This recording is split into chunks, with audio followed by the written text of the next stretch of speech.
Praise the Lord. फिर एक बार हम सीखने जा रहे हैं बपतिस्मा के बारे में। जैसे कि हम कुछ दिनों से सीख रहे हैं बपतिस्मा क्या होता है, कौन किसने किसने लिया, क्या होना चाहिए बपतिस्मा में, है ना। आज वैसे ही एक और टॉपिक है बपतिस्मा के ऊपर कि बपतिस्मा क्यों ज़रूरी है। ठीक है, बपतिस्मा एक विश्वासु को क्यों लेना चाहिए। विश्वासु जब अपने जीवन को यानी परमेश्वर में रहकर अपने जीवन को जीता है तब पहला प्रमाण होता है, ये हमने सीखा था, पहला प्रमाण होता है बपतिस्मा। हालेलुया। तो आज हम वैसे ही सीखेंगे कि परमेश्वर प्रभु ने हमें क्या सिखाया है या प्रभु यीशु ने हमें क्या बताया है बपतिस्मा के बारे में। सबसे पहले हम निकालेंगे मरकुस की किताब 16 अध्याय 16 वचन। जो विश्वास करे और बपतिस्मा ले उसी का उद्धार होगा, परंतु जो विश्वास न करेगा वह दोषी ठहराया जाएगा। हालेलुया।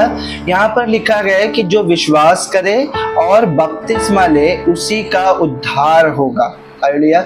हम लोग प्रभु के राज्य में क्यों आए हैं? पहली बात तो ये समझो, हम परमेश्वर के राज्य में इसीलिए आए हैं कि हमें उद्धार मिले। उद्धार बहुत सिंपल तरीके से प्रभु के राज्य में मिल जाता है, यानी विश्वास करने से। विश्वास कर और बपतिस्मा ले तभी तेरा उद्धार होगा, प्रभु यीशु कहता है। उद्धार प्रभु के साथ रहना या स्वर्ग में जाने का मतलब है उद्धार, है ना। और उस उद्धार को पाने के लिए हमें क्या करना है? विश्वास और बपतिस्मा, दो कार्य हमें करना है ताकि हमारा उद्धार हो, है ना। यानी सिर्फ विश्वास करके हमारा उद्धार नहीं होता, हमें विश्वास करके बपतिस्मा लेना है और विश्वास करके जब हम बपतिस्मा लेते हैं तब हमारा उद्धार हो जाता है। और बाइबल वहाँ पर साफ कहती है विश्वास कर, बपतिस्मा ले तभी तेरा उद्धार होगा, और जो विश्वास ना करे वो दोषी ठहराया जाएगा, या विश्वास करके बपतिस्मा ना ले तो वो दोषी ठहराया जाएगा। जब यीशु आएगा बादलों पर तब वो दोषी ठहराएगा। किनको? जो लोगों ने विश्वास नहीं किया उनको भी, और जो विश्वास करेगा वो बपतिस्मा तो लेगा नहीं, तो वो दोषी है प्रभु के नज़र में, वो दोषी है। जो बपतिस्मा नहीं लेते विश्वासु कहलाते हैं, परंतु बपतिस्मा नहीं लेते तो वो दोषी है। वचन कहता है दोषी मत बनो। ठीक है, हम निकालेंगे प्रेरितों के काम 16 अध्याय 30 से लेकर 34 वचन। यहाँ पर पौलुस जो है ना, जेलर और पौलुस के बीच में हमने पहले भी पढ़ा था ये वाक्य कि पौलुस से जेलर पूछता है, क्या पूछता है देखेंगे 30 वचन में। और उन्हें बाहर लाकर कहा, हाँ, हे सज्जनों, उद्धार पाने के लिए मैं क्या करूं? एक मिनट, यहाँ पर ये जो बात कर रहा है ये कौन बात कर रहा है? ये जेलर है। एक जब पौलुस को जेल में रखा गया था तब ये जो जेलर है वो जेल संभालने वाला, जेलर समझ में आता होगा आपको, जो रखवाली करते हैं, हवलदार जैसे आज के टाइम में, या इंस्पेक्टर जो आज के टाइम में है, तो वो लोग उसमें से एक था जिसका नाम नहीं लिखा लेकिन जेलर कहा गया है। उसने पौलुस से सवाल किया है सज्जनों, मैं उद्धार पाने के लिए क्या करूं, है ना। हमें उद्धार पाने के लिए क्या करना है, ये जेलर के मन में भी सवाल था, आज हमारे मन में भी सवाल है। लेकिन हमें गौर करने की बात यह है कि वहां पर पौलुस उसे जवाब क्या देता है। आगे पढ़ेंगे। उन्होंने कहा, हाँ, प्रभु यीशु मसीह पर विश्वास कर, हाँ, तो तू और तेरा घराना उद्धार पाएगा। ठीक है, एक लाइन में कहा विश्वास कर, प्रभु पर विश्वास कर तब तू और तेरा घराना दोनों उद्धार पाएगा। हालेलुया। उद्धार यानी मैंने आपको बताया बहुत सिंपल है, एक विश्वास करने में हमें स्वर्ग का राज्य मिल जाता है, तो उद्धार मिलेगा। उद्धार पाने के लिए मैं क्या करूं? तो पौलुस ने वहां पर, या उन लोगों ने, चेले लोगों ने उसे जवाब दिया विश्वास कर। आगे पढ़ेंगे। और उन्होंने उसको और उसके सारे घर के लोगों को प्रभु का वचन सुनाया। रात को उसी घड़ी उसने उन्हें ले जाकर उनके घाव धोए और उसने अपने सब लोगों समेत तुरंत बपतिस्मा लिया। हालेलुया।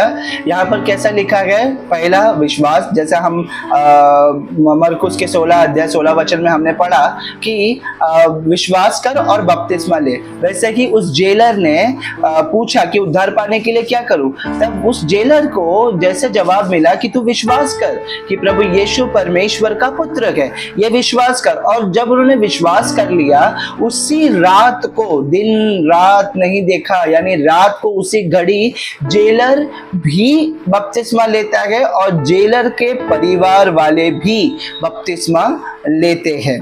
तो कौन बपतिस्मा किसको जरूरत है? जो अपने मन की तैयारी कर ले या विश्वास कर ले। जिन्होंने विश्वास किया उसको जरूरी है कि वो बपतिस्मा ले। निकालेंगे हम कुलिसियों की किताब 2 अध्याय 12 वचन। और उसी के साथ बपतिस्मा में गाड़े गए और उसी में परमेश्वर की सामर्थ्य पर विश्वास करके जिसने उसको मरे हुए में से जिला और 7 जी भी उठे। हालेलुया। यहाँ समझने की बात है कि यहाँ पर वचन क्या कहता है कि हम उसके साथ गाड़े गए, है ना, उसके साथ गाड़े गए और जैसे यीशु जी उठा, यानी यीशु मसीह को गाड़ा गया और जैसे यीशु जी उठा वैसे हम भी उसके साथ गाड़े जाए और उसके साथ जी भी उठे। हालेलुया। इसका मतलब क्या है? कौन है जिनको बपतिस्मा की जरूरत है? जो लोग यीशु के साथ गड़ जाना चाहते हैं और नया जीवन पाना चाहते हैं, जिन्होंने पाप किया हो और वो सोचते हैं हमारे पापों की कोई क्षमा नहीं हो सकती, जिन्होंने पाप किया है और अपने पापों को याद करते रहते हैं, जो लोग पाप का जीवन बिता रहे हैं, जो लोगों को ऐसा लगता है कि हमें उद्धार पाने की कोई बोलते ना जगह नहीं है या उद्धार हम पा नहीं सकते, हम स्वर्ग जा नहीं सकते। ऐसा नहीं है प्रियो। वचन कहता है जैसे वो गड़ गया वैसे हम भी एक बार मर गए तो हमने अपने आप को गाड़ दिया, और जैसे वो जी उठा वैसे हम भी जब जी उठेंगे तो हमें एक नया जीवन मिलता है। हम गलातियों किताब 5वां अध्याय 17 वचन पढ़ेंगे। क्योंकि शरीर आत्मा के विरोध में और आत्मा शरीर के विरोध में लालसा करता है और ये एक दूसरे के विरोधी है, इसीलिए कि जो तुम करना चाहते हो वह ना करने पाओ। हालेलुया। ये वचन यहाँ पर क्यों लिया है?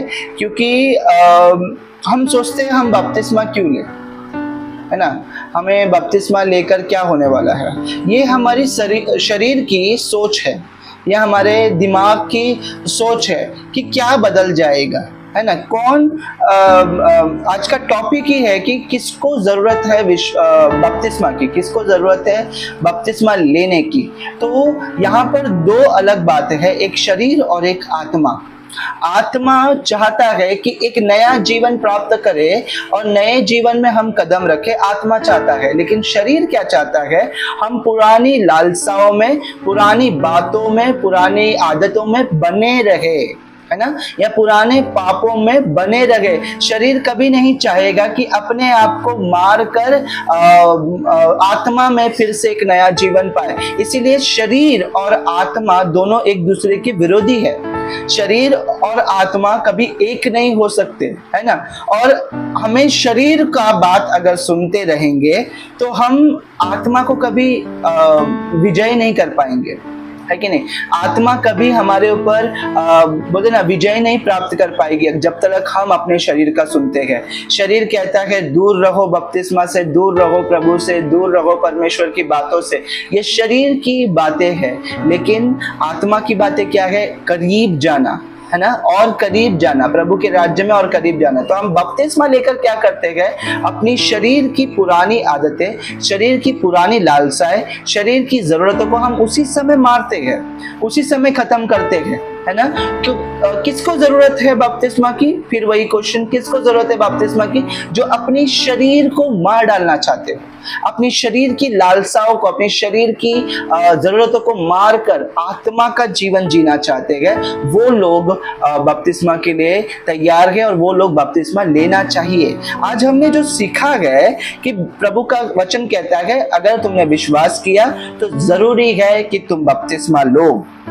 ठीक है, उसका उदाहरण हमने देखा जब जेलर पौलुस से बातें कर रहा था या प्रभु के चेलों से बातें कर रहा था, तो जेलर ने भी पूछा उद्धार पाने के लिए क्या करे, तब चेलों ने भी वही जवाब दिया, क्या कि तू विश्वास कर। और उसी रात को जेलर को बपतिस्मा दिया गया और पूरे घराने ने भी बपतिस्मा पाया, या पूरे घराने ने भी विश्वास किया और विश्वास के साथ उन्होंने बपतिस्मा लिया। फिर हमने देखा कि जब हम अपने पापमय शरीर को यीशु के साथ गाड़ देते हैं, यीशु के साथ जैसे वो यीशु गाड़ा गया वैसे हम अपने पापमय शरीर को उसके साथ गाड़ देते हैं, ताकि हमें जब जैसे वो जी उठा वैसे हमें भी एक नया जीवन मिले। तो उसी तरीके से जो लोग अपने शरीर को गाड़ देना चाहते हैं वो लोग बपतिस्मा ले। और फिर हमने देखा शरीर की बातों पर ध्यान ना लगाता हुआ एक इंसान, एक मनुष्य, वो बपतिस्मा लेना चाहिए जिनको आत्मा में बढ़ना है, जो आत्मा में बढ़ना चाहता है, ना कि शरीर में। शरीर की लालसाएं कभी खत्म नहीं होगी, लेकिन आत्मा आपको तृप्त करेगा। आमेन, प्रेज गॉड।